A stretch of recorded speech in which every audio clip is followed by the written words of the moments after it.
अस्सलाम वालेकुम मोअज़्ज़ज़ ख़वातीन व हज़रात, प्रोग्राम हस्बे हाल के साथ मैं हूं आपका मेज़बान अली मुमताज़। नाज़रीन, मियाँ बीवी में चाहे कितनी ही अंडरस्टैंडिंग क्यों ना हो, लेकिन जब बात ससुराली रिश्तेदारों पर आती है तो ये अंडरस्टैंडिंग मिसअंडरस्टैंडिंग में बदलने में देर नहीं लगती, और ख़ास तौर पर जब बात बीवी के मैके की हो। ऐसा क्यों होता है, आइए जानते हैं। तुम्हें फिक्र करने की जरूरत नहीं है, तुम्हारी आपी जिंदा है ना।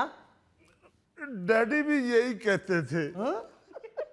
इससे अच्छा था आप ही मैं अपने घर में ही रह लेता।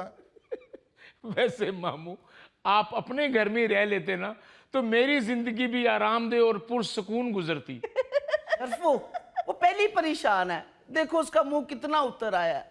जाओ उसके लिए कुछ खाने को लेकर आओ, सुबह से कुछ भी नहीं खाया मेरे भाई ने। अल्लाह माफ करे, पिंकी बीबी का फ्रूट वाला दही खा कर आए हैं अभी। मैं तो सोच रहा हूँ कि बीबी जी उठकर पूछेंगे तो मैं क्या बताऊंगा। देख रही हैं आप ही, किसी को मेरी परेशानी की फिक्र नहीं है, अपनी चीजों की फिक्र है। अभी से ये हाल है तो बाद में क्या होगा। ना मेरा भाई, तू फिक्र ना कर, कुछ नहीं होता। मेरे होते हुए किसी की जरूरत है कि कोई मेरे भाई को कुछ कहे? भाईजान रोजाना आपके सामने ही मुझे बातें सुनाते हैं। वो बातें सुनाते नहीं, बताते हैं, और वो होती भी सच्ची हैं। शर्फू के बच्चे, पहले तुम्हारा कुछ करना पड़ेगा। जाओ किचन में से उसके लिए चाय लेकर आओ। जी बेहतर, मैं पहले बता दूं, 12 तेरी रस पड़े हुए हैं। देखा, मेरी चाय से पहले रस भी खत्म कर देते हैं। चलो जितने भी हैं वो तो खाओ ना। आप ही मुझे लगता है कि भाईजान मुझे वापस भेज देंगे। मैं आपके बगैर जिंदा नहीं रह सकता। वैसे भी डैडी ने कहा हाँ हाँ, मुझे पता है, डैडी ने कहा था कि अपने भाईजान का साथ ना छोड़ना। आपके भाईजान आएंगे ना, मैं उनसे बात करूंगी। खैर है, आज अब्दुल सलाम कुछ ज्यादा ही परेशान दिखाई दे रहा है। जी वो दरअसल मामू, शर्फू बता रहा था कि मामू रो रहे हैं। हाँ, मामू तेरा परेशान है बेचारा। अम्मा, घर में बेसन और आलू तो पड़े हुए हैं ना। क्यों? वो मामू जब भी परेशान होते हैं तो पकौड़े खाते हैं। सिर्फ इस बच्चे को ख्याल है मेरा। तो मामू परेशान क्यों है? किसी उधार लेने वाले ने शिकायत तो नहीं कर दी? नहीं, वो अम्मा, पिछली मर्तबा भी वो मस्जिद की दुकान वाले ने मामू की शिकायत लगाई थी। मगर हुआ क्या है अब्दुल सलाम को, कुछ तो बताएं ना। हाँ, वो अंकल ने डांटा है ना इनको, इसीलिए परेशान है। अब्बू ने? मगर क्यों? तुम कमरे से बाहर निकलो तो तुम्हें कुछ पता चले ना। तुम्हारे चाचा जान तशरीफ ला रहे हैं और कर्नल साहब ने कहा है कि वो 2 माह यहीं रहेंगे। तो अच्छी बात है। वो कौन सा बुलडोजर लेके आ रहे हैं जो मामू परेशान है? ओहो, मामू ने अंकल को कह दिया है ना कि अगर चचा यहाँ पे आके रहेंगे तो फिर मैं कहाँ रहूंगा। ओ बीबी, नमक मिर्च ना लगाओ, जाओ जाके अपना काम करो। मैंने क्या कह दिया है? मैंने क्या कह दिया है? अगर ऐसी बात थी तो अब्बू ने डांटा क्यों? बस इसने इतना कह दिया कि चचा जान होटल में नहीं ठहर सकते। बस इतनी सी बात पे वो शुरू हो गए। इतनी सी बात? शुक्र करें साहब जी ने मामू जी को घर से नहीं निकाल दिया, वरना जितने गुस्से में साहब जी थे, मुझे तो डर था कि मामू को फेंटी ना पड़ जाए। हाय हाय, ऐसे कैसे पड़ जाएगी फैंटी? मेरे भाई को कोई हाथ तो लगा के देखे। आते हैं ना कर्नल साहब, मैं खुद बात करती हूँ। मामू, बेगम साहबा ने बात की तो साहब ने आपको घर से निकाल देना है। आए अंदर आके इस घर की आखिरी चाय पी लें। शर्फू जी। अदरक वाली चाय बना के लाओ। ऐसे मौसम में तुम्हारे हाथ की चाय पीने का बहुत मजा आता है। ऐसे भी बना देगा, गन पॉइंट पे क्यों ऑर्डर दे रहे? बैठो। शिकारी हूं ना मैं, शिकारी। यार शिकारी हो, वो तो लगड़बग्गा नहीं है ना। जाओ बेटे, चाय बना के लाओ जल्दी से। साहब जी, चाय के साथ कुछ लाना भी है? हाँ, वो शामी कबाब ले आओ। शामी? वो तो अल्लाह की कसम मैंने नहीं खाए। मामू, वो जिस पे केचप डाल के खा रहे थे वो शामी थे, कैरम बोर्ड की गोटियां नहीं थी। पैटिस ले आओ जाके। Sir patties. एक पड़ा हुआ ले आओ जाके। वैसे मैं सोच रहा हूं कि आप सबको शुक्र अदा करना चाहिए कि अब्दुल सलाम सिर्फ खाने पीने की चीजें खाता है, वरना ऐसे लोग तो सर्कस में शीशा भी खा जाते हैं। वाह वाह, शीशा खा के ऊपर से दूध पी लेते हैं। दुरानी भाई, शामी क्या खत्म हुए? आप तो गुस्सा ही कर गए। ओ भाभी जी, शामी खत्म हो गए इसलिए मुझे गुस्सा नहीं है, मुझे तो इस बात पे गुस्सा है, इस घर के शामी खत्म हो गए घर के चिराग से। मामू मुबारक हो, अंकल आपको घर का चिराग कह रहे हैं। वैसे करना सब कमाल है आपके दोस्तों की, जरा सी उनकी मर्जी की कोई चीज ना मिले तो ये बातें बनाने लग पड़ते हैं। कुछ सोच समझ के बात किया करो। दुरानी सिर्फ मेरा दोस्त ही नहीं है, मेरे बेटे का ससुर भी है। जी हाँ, ये ससुराल ही तो लड़ गया है, एक मेरा ससुराल और एक मेरे बेटे का ससुराल। अजीब, तुम दोनों बहन भाई मुंह फाटो, जो आपके मुंह में आता है बोल देते हो। कुद्दूस साहब, बहस आपकी अपनी बेगम से हो रही है और आप उनके भाई को यानी कि अब्दुल सलाम को बीच में खामखा घसीट रहे हैं। ओ जी, भाई भी इसका ऐसा ही है, जो मुंह में आता है बाहर निकाल देता है। उस दिन मेरा वो दोस्त आया हुआ था मलक असलम, उस बेचारे का कद छोटा सा है और उसकी बेगम जो है वो दराज कद है। अच्छा, तो उसकी बेगम को सामने ही कह दिया कि क्या जल्दी थी बहन आपको शादी की, मलक साहब थोड़े बड़े हो जाते फिर शादी कर लेते। भाईजान, मैंने तो उनको मोहब्बत से कहा था। हाय। वाह क्या बात है अब्दुल सलाम, जब तुम ऐसा मुंह बनाते हो तो मुझे हाथी का वो बच्चा याद आ जाता है जो जंगल में खेलने के लिए मेरी जीप को टकरे मारता है और जब मैं वापस आने लगता हूं तो वो मुझे बड़े प्यार से कहता है, दुरानी अंकल मुझे माफ कर देना, मैं तो प्यार से टकरे मार रहा था। और अंकल यकीनन उसको ये जुमले आपने ही सिखाए होंगे, क्योंकि जंगल में उनको और कोई टीचर दस्तयाब नहीं है। No, not at all. मैंने तो हाथी की बड़ी बहन को इंग्लिश सिखाई थी, लेकिन ये हाथियों की याददाश्त इतनी तेज होती है कि ये इर्द गिर्द से भी काफी कुछ सीख लेते हैं। इसका तो मतलब है कि जिस जंगल में आप जाते हैं वहां पर हाथी अंग्रेज बनकर घूम रहे होंगे। Yes definite. अली साहब, ये जो कैदे में ई फॉर एलिफेंट है ये मैंने ही शामिल करवाया था। जबरदस्त। जी हाँ, जी हाँ, बड़ी सर्विसेज हैं जी माशाल्लाह ये दुरानी की जंगल के हवाले से। ये जो बंदर दरख्तों के ऊपर पटोसियां मारते फिरते हैं ये इसी की ट्रेनिंग है। वाह। वरना मैंने सुना है बंदर पहले जंगल में पैदल फिरा करते थे। ओ भाई, मैंने उन्हें सिखाई नहीं, उन्होंने मुझे देख के खुद ही पटोसियां मारनी शुरू कर दी थी। जिस तरह बच्चे बुजुर्गों को देख के खुशी से नाचते हैं। क्या कह रहे हो अब्दुल सलाम? जंगल में मोर नाचा किसने देखा? अली साहब, मैंने देखा 3 दफा 3 दफा। अच्छा, तो दुरानी साहब फिर ये भी बता दें, आपका माशाल्लाह इतना मुशाहिदा है, ऑफ कोर्स। ये जो जंगल में मोर नाचता है ये खुशी से नाचता है या रोजी रोटी के लिए नाचता है? बस अली साहब, 100 मजबूरियां होंदियां करा दियां। अंकल, वो चाचू जमील कब तक आएंगे? बस बेटा, आने वाला ही होगा।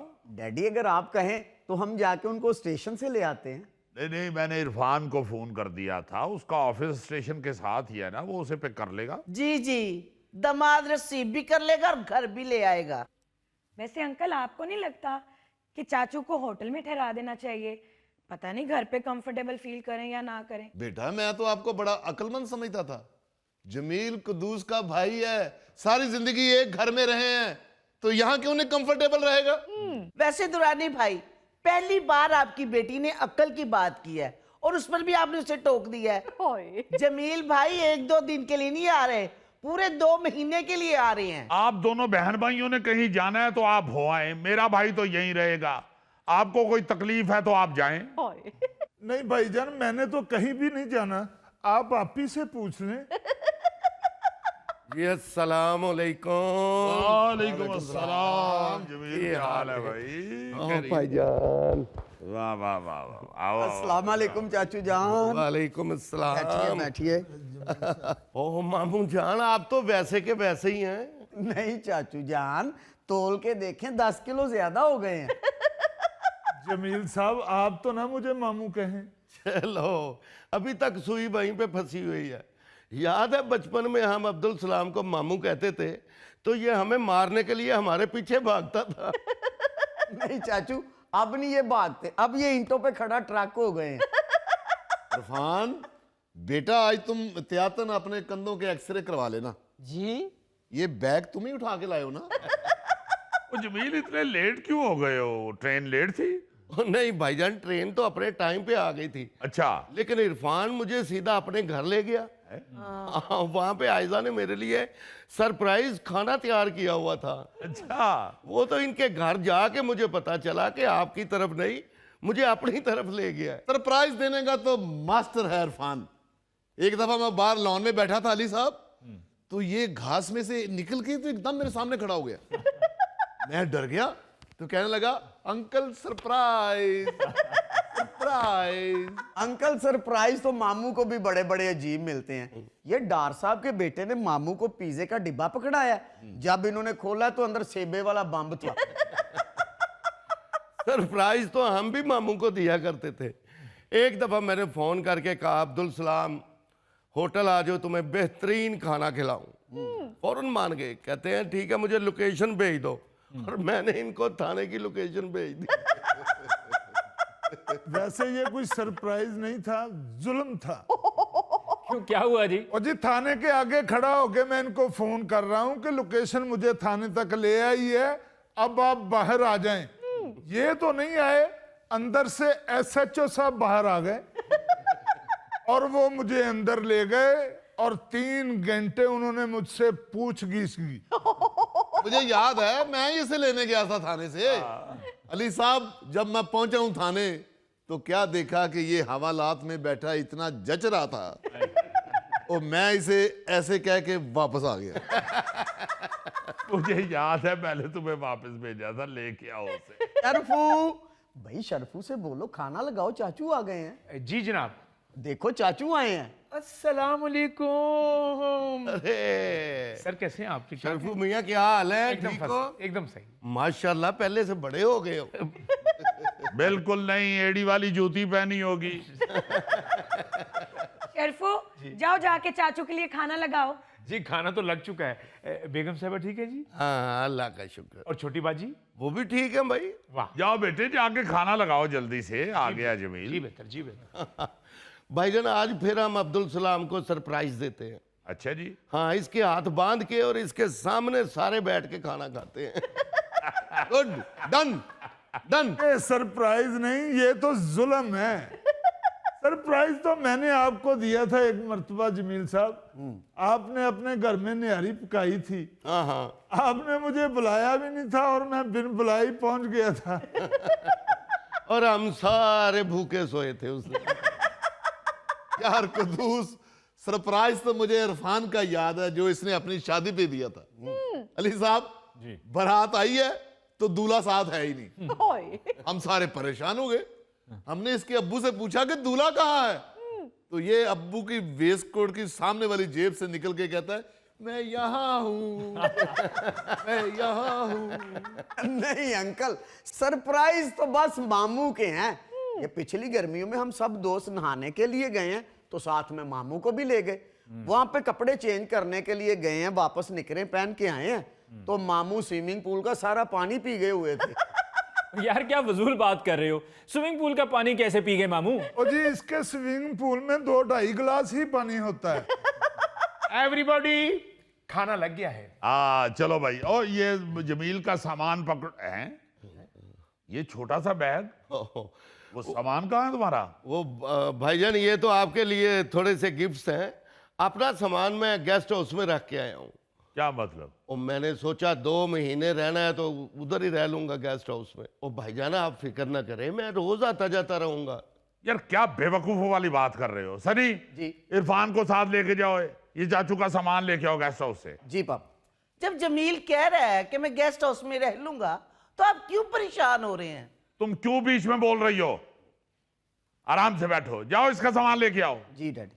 वैसे माफ कीजिएगा मोहतरमा, आपका घरेलू मामला है, लेकिन अगर आपके शौहर के भाई शहर में आए हुए हैं और उसी शहर में कि जिसमें उनके भाई का घर है, तो फिर गेस्ट हाउस में रहने के बजाय उनको घर में रहना चाहिए। जी हाँ, मेरे लिए शर्मिंदगी का बाइस है मेरा सगा भाई आया हो शहर में और जाके गेस्ट हाउस में रहे। बिल्कुल। और नहीं भाईजान, मैं तो सिर्फ इसलिए कह रहा था बाजी तंग ना हो। ना भाई, मैंने क्या तंग होना है, आप रहें अपने भाई के घर में। देखा है, ये रवैये बताते हैं असल में अली मुमताज साहब कि दूसरे ने आपके साथ किस हद तक मिलना है। जी।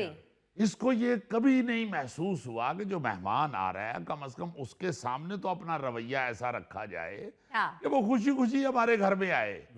ये ना हो कि अपना मुंह सुजा के उसे वेलकम कर रहे हो और वो बेचारा शर्मिंदगी महसूस कर रहा हो कि मैं क्यों इनके घर में आ गया हूं। जी बिल्कुल। मैंने कभी आपको एहसास दिलाया कि आपका भाई कई सालों से हमारे घर में रह रहा है और वो वाला भाई रह रहा है जो प्लेट में चावल नहीं डालता बल्कि दाल वाला पतीला चावलों वाले पतीले में डालता है। भाईजान, मुझे तो डैडी ने कहा था कि भाईजान का साथ ना छोड़ना। अब मुझे भी मेरे डैडी ने कहा था कि अपने भाई का साथ ना छोड़ना। आओ यार, खाओ खाना। नाज़रीन, इसके साथ ही हम लेते हैं एक ब्रेक, मिलते हैं ब्रेक के बाद। पोतरा और थोड़ी देर तक अम्मा की उंगली हिलती ना ना बेंदा ते अम्मा ने इंज नहीं करन लग पैना।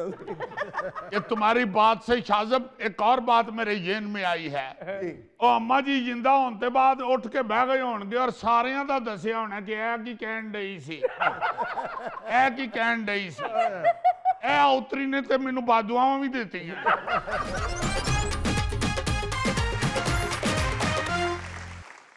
नाज़रीन, पेश खिदमत है आज का खबरनामा। नाज़रीन, बुजुर्ग फरमा गए हैं कि जिसे अल्लाह रखे उसे कौन चखे। वाह। और मैं जब भी चखने की बात करता हूं तो गोगा समझता है शायद को देग पकी। हालांकि ये और मुहावरा है, जिन्हों अल्लाह रखे उन्होंने कौन चखे। जिसको अल्लाह ने बचा लिया उसको कौन खत्म कर सकता है। अल्लाह ताला ही है जो हर चीज के कादिर है। वो जिसे बचा ले वो बच गया। आप खबर सुनेंगे तो आप कहेंगे कि यार 100% ठीक बात है, जिसे अल्लाह रखे उसे कौन चखे। यार जेम्स बॉन्ड आराम ना गल करया कर, तू तो सानू दबके मारना। यार तेनू नहीं ना पता, जिन्नी देर तक दबके ना मारो गोगा कह देंदा की पक्का है। लो जी, खबर कुछ यूं है जी। 103 साला खातून के इंतकाल पर आए रिश्तेदार उसकी सालगिरह का केक खाकर लौटे। इंडिया के शहर नागपुर की रिहायशी खातून अपनी सालगिरह वाले दिन इंतकाल कर गई। रिश्तेदार तदफीन के लिए जमा हुए, लेकिन खातून के पोते ने उसकी उंगली हिलते देखी और जब खातून की नाक से रुई निकाली गई तो वो बाकायदा सांस लेने लगी। अहले खाना ने सब रिश्तेदारों की मौजूदगी में उसकी सालगिरह का केक काटा। लो माई तो उठ के लड़ पई होनी है, ए मेरे नक च रूह किने दिता सी। माई ने उठदियां सब तो पहली गल ये कीती होनी है, पुत्र पुरानियां खुराकां खादियां एडी छेती नहीं मैं जानदी। माई ने ते क्या होना ते बड़ी नूह ने क्या होना। लो फिर बच गई जी। यार मैं सोच रहा हूं कि असल क्रेडिट तो उसके पोते को जाता है जिसने उंगली हिलते देख ली, वरना खातून ने कब्र में चीख चीख के कहना था कम वक्त तो शाम हो गई है तो बत्ती क्यों नहीं बालन डे। पहले हाथ तो उसने ये समझना था कि वापडा की लोड शेडिंग हुई है, फिर उसने काफी सारी बददुआएं देनी थी। उसके बाद उसने ऊपर देख के कहना था छाती डी नीवी हो गई। हर कैफ दोबारा जिंदा होने के बाद खतून ने ये लाइमन ऐलान किया होगा कि जिस मेरे पोतरे ने मेरी उंगली हिलते हुए देखी है मैं सारी जायदाद उसके नामे लगाती। और मैं दूसरा ये ऐलान भी करती हूँ कि मैं अपने इस पोतरे की शादी के ऊपर गिद्दा भी डालूंगी। मुझे ये लग रहा है कि अम्मा और ने ये सोचा होगा कि इन्होंने इस उम्र उंजते मेरी सालगिरह मनानी नहीं। उन्होंने डाम ला के ते आराम नाल फौत होने का ड्रामा कर लिया। जब सारे रिश्तेदार इकट्ठे हो गए तो उन्हें उठ के क्या होना, मनाओ जी हुण मेरी सालगिरह। मेरा अपना ख्याल ये है कि अब अम्मा जी की इस उम्र में सालगिरह पे रिश्तेदार आते नहीं थे। उन्होंने सोचा होगा कि किस तरह सेलिब्रेट करूं जरा उतले लेवल की सालगिरह। उन्होंने फिर ये फौत होने का ड्रामा रचाया। सारे जदों इतला मिल गई सारे रिश्तेदार उधर अपड़ गए। फिर अम्मा जी ने कहा कि लियाओ जी हुण केक तो मनाओ मेरी सालगिरह। देखो ना कैसी आला प्लानिंग है। जिन पोतरे पोतरियों और दूर के रिश्तेदारों के ब्याहों के ऊपर भी वो नहीं जा सकी, और सारे अम्मा ने उथे इकट्ठे कर ले। और लाजमन इस सारी प्लानिंग में अम्मा का वो पोतरा इनके साथ मिला हुआ था और जिन्हें उंगली हिल दिया वेखी। और अम्मा ने उसे कहा ये था कि मैं जो उंगली हिलावांगी ना उदो बोल पवी। समझ जाई कि नक दे रूण नाल मेरा साह कुटिया जाए, जरा को मैं उंगली हिलावा तो रौला पा देवी अम्मा जिंदी है अम्मा जी। ਉਹ ਪੋਤਰਾ ਹੋਰ ਥੋੜੀ ਦੇਰ ਤੱਕ ਅੰਮਾ ਦੀ ਉਂਗਲੀ ਹਿਲਦੀ ਨਾ ਨਾ ਪੈਂਦਾ ਤੇ ਅੰਮਾ ਨੇ ਇੰਜ ਨਹੀਂ ਕਰਨ ਲੱਗ ਪੈਣਾ ਸੀ। ये तुम्हारी बात से शाजब एक और बात मेरे जेन में आई है। ਉਹ अम्मा जी जिंदा होने के बाद उठ के बह गए होंगे और सारिਆਂ ਦਾ ਦੱਸਿਆ ਹੋਣਾ कि ਇਹ ਕੀ ਕਹਿਣ ਡਈ ਸੀ, ਇਹ ਕੀ ਕਹਿਣ ਡਈ ਸੀ। ਇਹ ਉਤਰੀ ਨੇ ਤੇ ਮੈਨੂੰ ਬਾਦੂਆਵਾਂ ਵੀ ਦਿੱਤੀਆਂ, ਬਲਕਿ ਇਹਨੇ ਮੈਨੂੰ ਇਹ ਤੱਕਰ ਕਿਹਾ ਹੈ ਕਿ ਇਹਨੇ ਸਾਨੂੰ ਕਦੀ ਪੁੱਛਿਆ ਨਹੀਂ ਚੰਗਾ ਹੋਇਆ ਮਰ ਗਈ। ਉਹ ਮੇਰੀ ਨਿੱਕੀ ਨੂੰ ਕਿੱਧਰ ਜਿਹੜੀ ਆਂਦੀ ਸੀ ਸ਼ੁਕਰ ਹੈ ਅੰਮਾ ਗਈ, ਹੁਣ ਘਰ ਦੀਆਂ ਚਾਬੀਆਂ ਮੇਰੇ ਕੋਲ ਰਹਿਣਗੀਆਂ। यार वैसे और भी ऐसी कई मिसालें मौजूद हैं जहां पे डॉक्टरों की तरफ से मुर्दा करार गए किसी बंदे को दोबारा जिंदा देखा गया। Yes you are right. Brazil में एक खातून को डॉक्टरों ने ट्रैफिक हादसे के बाद मुर्दा करार दे दिया। फिर उनकी डेड बॉडी जब अस्पताल से दूसरी जगह मुंतकिल कर रहे थे ना, तो रास्ते में जो साथ शटाफ था उनको महसूस हुआ कि अम्मा जी जिंदे ने। उन्होंने गौर से देखा जब, तो उन्होंने कहा कि हाँ अम्मा जी, माँ जी। फिर अम्मा ने कहा मैं ता उठांगी जो मेरे को वैगन का किराया ना लवोगे। वो जब मान गए कि अं नहीं किराया लांगे हजूर तुसी उठो अगर जिंदे हो ते। फिर अम्मा ने उठती ही पहले ये पूछा कि एक्सीडेंट च मेरा टॉप्स डिग पिया वो किथे वे। ये सारी चीजें ये साबित करती हैं कि ठीक है डॉक्टरों की भी गल सुनो मगर आप भी जरूर चेक कर लो। हाँ गलत फहमी डॉक्टरों को भी हो सकती है, होते तो वो भी एक तरह का इंसान ही है। जैसे कराची में मुर्दा खातून गुसल दिए जाने के दौरान अचानक जिंदा हो गई थी। हाँ उनको देख के जो गुसल दे रही थी खवातीन उनकी दौड़े लग गई। वो जेड़ी औरत अम्मा जी साबन मलन डई ना, अम्मा जी जो जिंदा होए तो डर के अपने आप को मलन लग नाल उची उची कवे नहीं नहीं मैं अपने आप को भी मार। ਉਹ ਪਤਾ ਲੱਗਾ ਅੰਮਾ ਹੋਰੀ ਤੇ ਉੱਠ ਪਏ ਨੇ ਸਾਬਣ ਮਲਣ ਵਾਲੀ ਦੀ ਦੰਦਲ ਨਹੀਂ ਵੀ ਟੁੱਟਦੀ। एक और खबर सुने जरा जी। भारतीय रियासत महाराष्ट्र में एक 65 साल शख्स जिसे मुर्दा करार दे दिया गया था, एम्बुलेंस के जरिए उसे घर मुंतकिल किया जा रहा था। अच्छा। वो एम्बुलेंस कहीं स्पीड ब्रेकर से ऊपर से गुजरी है तो मुर्दा उठ के बह गया। उन्हें क्या यार ड्राइवर नु तो भावे कौन है नामराद, इन्हू तमीज नहीं गड्डी चलाने दी, इन्हू पता नहीं कि बंदा मरिया पे है। एडी जोर दी स्पीड ब्रेकर दे उत्तों लंघाया सी, मुर्दे दे लग च पीड़ उठ पई। इन्नी पीड़ उठी है कि मुर्दा आप उठ के बह गया। ड्राइवर ने तो डर के एम्बुलेंस रख च कट मारी होनी। ना जी उसे दौड़ा लग गई होंगी। वो वाला लतीफा ऐसे ही नहीं बना हुआ कि एक बंदे की बीवी फौत हो गई तो वो जनाजा लेके जा रहे थे। अच्छा। तो रास्ते में वो जो जनाजे वाली चारपाई थी ना जी, वो किसी खंबे के साथ टकराई थी और माई उठ के बह गई। तो बंदा खैर उन्हें फिर कर लिया, सारे खुशी दी लहर दौड़ गई कि यार तो जिंदा सी, वापस लाए। कुछ अरसे के बाद वो खतून फिर फौत हो गई। फिर उसको नहला दिला के जनाजा उसका लेके जा रहे थे। उसका खामद पीछे से जोर जोर से कह रहा था यार खंबा बचा के। अच्छा ये तो वो केसेस है ना जो मुर्दा समझ के तो तैयारी शुरू की और वो जिंदा निकल आए। हाँ जी सर। कुछ केसेस ऐसे भी हो चुके हैं जिनमें घर वालों ने किसी और डेड बॉडी को अपना कोई अजीज समझ के दफना दिया। यस, साहिवाल के एक गांव में एक शख्स असलम जो नशई था, उसके घर वालों ने एक और शख्स खालिद के फौत होने पर समझा कि ये असलम फौत हो गया और उसकी तदफीन कर दी। 2 दिन बाद नशई असलम दोबारा फिर घर आ गया। बुआ नहीं खोलन दे। कौन है? मैं ताड़ा मुंडा असलम। वे उतरिया तेनू ते दफना के आए सा फिर किधर आ गए हैं? और मैनू कवर कंफर्टेबल नहीं लगी मैं ता वापस आ गया। यार क्या फजूल ड्रामा कर रहे हो। और भाई जी कहे महल्लेदारों ने तो ये भी कहा होगा कि यार नशई कि ढीठ होंगे ने, वेखो इन्हों दफना आइए फिर वापस आ जाए।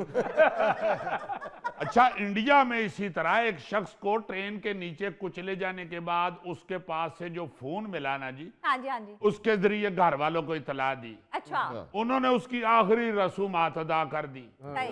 कुछ दिन बाद वो शख्स घर आ गया। उसने अपने घर वालों को बताया कि कुछ अरसा पहले मेरा फोन बस के सफर के दौरान किसी ने निकाल लिया था। तुसी मैनू समझ के जेब कुतरा दब छड़े हाय। कड्डो उन्हें वापस ते जिन्ना दा है मोड़ के आओ।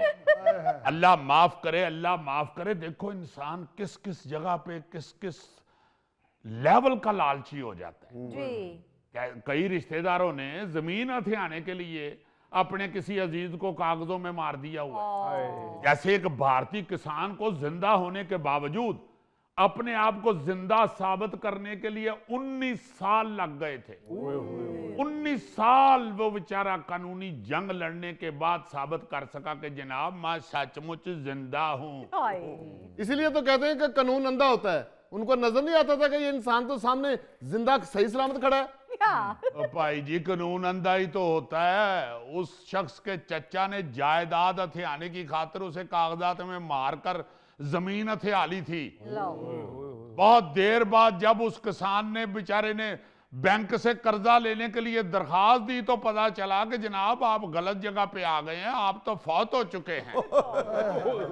अब आप अगले जहान जाके किसी बैंक में कर्जा अप्लाई करें। उसके बाद वो बेचारा अपने आप को जिंदा साबित करने के लिए खज्जल होता रहा और उसने कई पापड़ बेले। पापड़ बेले से याद आया, यार पापड़ खाते हैं बड़े दिन हो गए। चलो आई एम सॉरी, ये फिर किसी वक्त डिस्कस करेंगे यार प्रोग्राम के बाद। तो अब बात ये है कि इस तरह की बहुत सी चीजें मौजूद हैं जी। जो आपको, मेरा बाखुदा एक अपना दोस्त है, जी, मैं उसका नाम नहीं लेता, चलो, उसके ऊपर ना जी किसी महकमे की यूनियन ने कुछ 7-8 केस कर दिए। अच्छा। वो बेचारा खज्जल हो रहा है, उसकी सेहत बर्बाद हो गई, परेशान, सारे घर वाले उसके केस लड़ने के लिए खज्जल हो रहे हैं। जी जी। कुछ पता ही नहीं चल रहा, बिल्कुल सीधे सारे जैसे लोग बेचारे शरीफ आदमी। वो काफी अरसे के बाद मैंने जाके ना जी, अपने एक चचा हैं मेरे एजाज फरोज साहब, बैरिस्टर साहब, हाँ जी, उनसे मैंने रिक्वेस्ट की। उन्होंने जब सारी फाइलें शाइलें देखी तो उन्होंने कहा कि यार 3-4 केस थे। उन्होंने लिख दिता है कि जी असी सम्मन लैके गए सा उहदे घर जो फौत हो गए है। 4 केस थे, फौत हो चुके हैं, किथे वे? मैं क्या हजूर है बैठा जे ताडे कोल। फिर कहीं जाके उसका केस लड़ के उसकी जान छूटी बेचारे की। जेम्स बॉन्ड, इसीलिए मुझे प्रॉपर्टी से नफरत है। नफरत है या तुम्हारे पास है ही नहीं? बल्कि प्रॉपर्टी क्या, तुम्हारे पास तो मांस भी नहीं है। तुमने क्या करनी है प्रॉपर्टी? खुद में तो रहते हो तुम। ओ गौरी साहब, मुजफ्फराबाद के साथ एक गांव में पहाड़ का मालिक है ये। जी जी, जिस पहाड़ के ऊपर रेंगता फिरता है ना, उसको अपना समझता है। ऐसे ईमान से बड़ी खतरनाक चीज है ये दौलत, जानवर और जमीन। हाय हाय। देखो जरा, इसके लिए इंसान दूसरे को, बल्कि सगे भाइयों को भी मारने तक पे तुला होता है। हाँ जी।